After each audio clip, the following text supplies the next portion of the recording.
खरीद लिया तो मुझे कोई long term capital gain tax पे नहीं करना।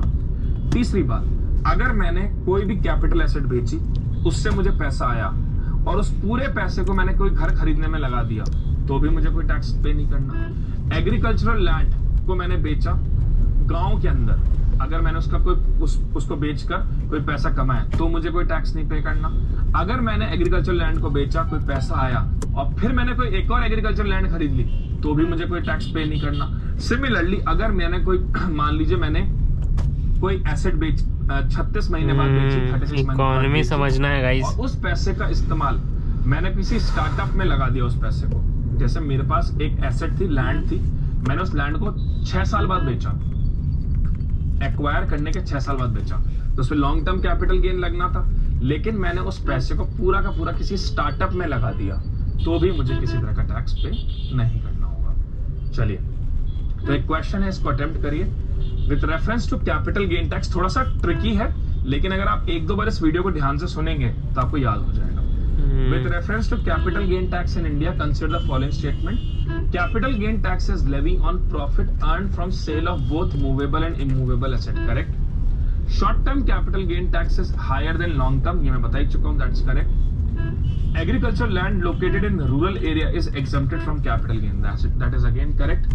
So तीनों statement यहाँ पे सही हो जाते हैं.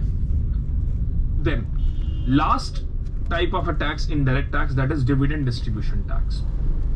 डिविडेंड क्या होता है पहले ये समझना होगा।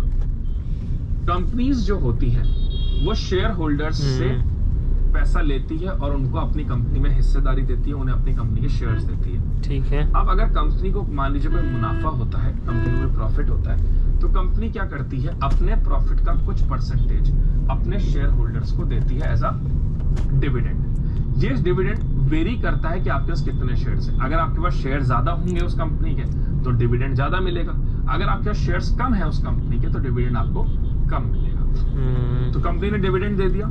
पहले क्या होता था, जब कंपनी डिविडेंड डिस्ट्रीब्यूट करती थी तो कंपनीज के ऊपर टैक्स लगता था डिविडेंड डिस्ट्रीब्यूट करने का। तो इससे क्या किया, कंपनीज ने डिविडेंड देना ही बंद कर दिया।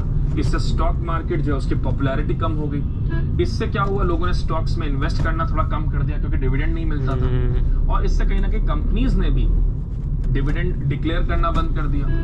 तो क्या हुआ, सरकार ने ये कहा कि अब जो डिविडेंड से आने वाली इनकम होगी इस पे टैक्स शेयर होल्डर्स देंगे, यानी हम देंगे। तो अगर मान लीजिए मेरी कंपनी को डिविडेंड, मैंने किसी कंपनी के, मैंने मान लीजिए रिलायंस के शेयर्स खरीदे और रिलायंस उन शेयर्स पे डिविडेंड दे रहा है, इससे मुझे पैसा मिल रहा है। तो अगर मेरे को डिविडेंड का पैसा मिल रहा है तो पहले रिलायंस इस पे टैक्स पे करता था, लेकिन अब 2020 के बाद से इस पे टैक्स जो पे होगा वो मेरे द्वारा होगा। तो डिविडेंड डिस्ट्रीब्यूशन टैक्स का जो पैसा मिलता है उस पे टैक्स इंडिविजुअल शेयर होल्डर को बियर करना पड़ता है, ना कि किसी कंपनी को। ठीक है, तो this is dividend distribution tax.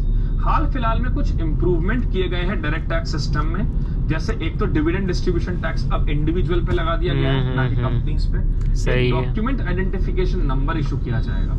इसका मतलब है जैसे आज आपने मान लीजिए स्विगी या जोमेटो से कोई ऑर्डर किया और कोई प्रॉब्लम आ रही है तो आपके ट्रैकिंग आईडी से नंबर देखते हैं ना, ट्रैकिंग आईडी मिलता है आपको एक, तो आप ट्रैकिंग आईडी से आपकी प्रॉब्लम को सॉल्व करते हैं। सिमिलरली डॉक्यूमेंट आइडेंटिफिकेशन नंबर होगा जिससे प्रॉब्लम्स को सॉल्व किया जाएगा। ठीक है, मतलब आपको अपना डिन नंबर बताना है, डॉक्यूमेंट आइडेंटिफिकेशन नंबर बताना है और इनकम टैक्स ऑफिशियल उस DIN नंबर से आपकी प्रॉब्लम्स को सॉल्व करेंगे। Then simplification of compliance norms, companies के लिए बहुत सिंपल कर दिया गया है कंप्लायंस नॉर्म। टैक्स सिस्टम को और रिफॉर्मेटिव करा जा रहा है, इजी करा जा रहा है, टैक्स फाइलिंग को इजी करा जा रहा है ताकि इंडिया में टैक्स चिपका के निकाल रही है। और इसके साथ साथ में अगर आप मान लीजिए कोई ऐसा मामला है जिसमें आपको अपील करनी है, आपको लग रहा है गलत टैक्स चार्ज कर दिया गया है या कोई डिस्प्यूट हो गया आपके इनकम टैक्स अथॉरिटी से के साथ में, तो इसमें अब क्लेम जो है उसके अमाउंट तय कर दिए गए हैं कि इतने अमाउंट तक में आप हाई कोर्ट जा सकते हैं, इतने अमाउंट तक में आप सुप्रीम कोर्ट जा सकते हैं। तो वो लिमिट भी आप देख लीजिए, 20 लाख से 50 लाख कर दी गई है अगर इनकम टैक्स अपीलेट ट्रिब्यूनल में जाना है तो, 50 लाख से 1 करोड़ कर दी गई है अगर हाई कोर्ट में जाना है तो, और 1 करोड़ से ऊपर का अगर मामला है तो आप डायरेक्टली सुप्रीम कोर्ट में अपील कर सकते हैं if the matter is involving with you and income tax authorities. तो स्टार्ट करते हैं क्लास को। सबसे पहले बात कर लेते हैं कि इनडायरेक्ट टैक्स क्या है। जैसा मैंने आपको बताया था, डायरेक्ट टैक्स का मतलब जिसका बर्डन आप किसी और पे शिफ्ट नहीं कर सकते, वो डायरेक्ट टैक्स होता है। मतलब आप ही को बियर करना पड़ेगा उसका बर्डन, आप ही को वो टैक्स पे करना पड़ेगा। वहीं अगर हम बात करें व्हाट इज इनडायरेक्ट टैक्स, तो इनडायरेक्ट टैक्स का जो बर्डन होता है वो आप किसी और पे शिफ्ट कर सकते हैं। जैसे एक मैन्युफैक्चरर है, उसने मान लीजिए कोई सोप बनाया, अब सोप बनाने के बाद वो इनिशियली टैक्स पे करेगा, जिसको मैंने आपको समझाया भी था, टैक्स इंसिडेंस और टैक्स का इम्पैक्ट कैसे निकाला जाता है। तो जो फैक्ट्री मैन्युफैक्चरर है या जो सोप मैन्युफैक्चरर है, उसने सबसे पहले सोप बनाया और उसने टैक्स पे किया, फिर उस टैक्स का जो अल्टीमेट बर्डन है वो इंडिविजुअल को पे करना पड़ता है। So this is a kind of an indirect tax, जिसका बर्डन आप किसी और के ऊपर शिफ्ट कर सकते हो। ठीक है फ्रेंड्स, तो इनडायरेक्ट टैक्स अलग अलग तरीके के होते हैं, जिसमें से काफी तो अब जीएसटी के अंदर मर्ज हो चुके हैं। कुछ इनडायरेक्ट टैक्सेस अभी भी हैं जो कुछ स्पेसिफिक प्रोडक्ट्स के लगते हैं। जैसे एक होता है कस्टम ड्यूटी। कस्टम ड्यूटी का मतलब क्या होता है कि अगर मान लीजिए